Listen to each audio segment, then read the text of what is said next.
Compared to say physical health or upskilling. ఒకసారి awareness వచ్చి, ఆ ఇంటెంట్ ఉంటే ప్లానింగ్ ఒకసారి చేస్తే ప్రతిరోజు, ప్రతి వారం మీ మెదడుని కూడా కష్టపడాలి. వేరాజ్ ఫిజికల్ హెల్త్ దానికోసం మీరు కష్టపడాలి తప్ప ప్రతిరోజు కష్టపడాలి. అలాగే అప్‌స్కిల్లింగ్ కూడాను మీరు కంటిన్యూయస్‌గా మీ టైం ఇన్వెస్ట్ చేయాల్సొస్తది. టైము, డబ్బు కూడా. ఈ ఫైనాన్షియల్ ప్లానింగ్‌లో ఉన్న బ్యూటీ ఏంటంటే అది మీరు ఒకసారి చేస్తే గనక దాని తర్వాత ఆ డిసిప్లిన్‌గా ఉంటే చాలనమాట. Physical health and financial health గురించి మాట్లాడాను.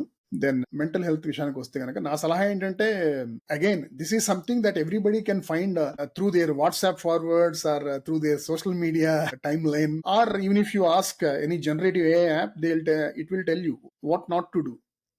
అట్లీస్ట్ 7 to 8 అవర్స్ స్లీప్ మంచిది ఉండాలి ఒక టైంలో, నైట్ టైంలో. అలాగే ఆల్కహాల్, స్మోకింగ్ అవాయిడ్.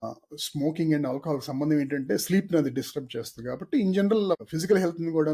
ఇక డూమ్ స్క్రోలింగ్, అలా ఇన్స్టా ఓపెన్ చేసి అలా చారబడి కూర్చుని సోఫాలోనో లేకపోతే మీ ఆఫీస్లోనో ఒక గంట సేపు అలా తిప్పుకుంటా పోయి చూసుకుంటా ఇంకొక 5 నిమిషాల తర్వాత ఏం చూసా మొదట్లో అనేది కూడా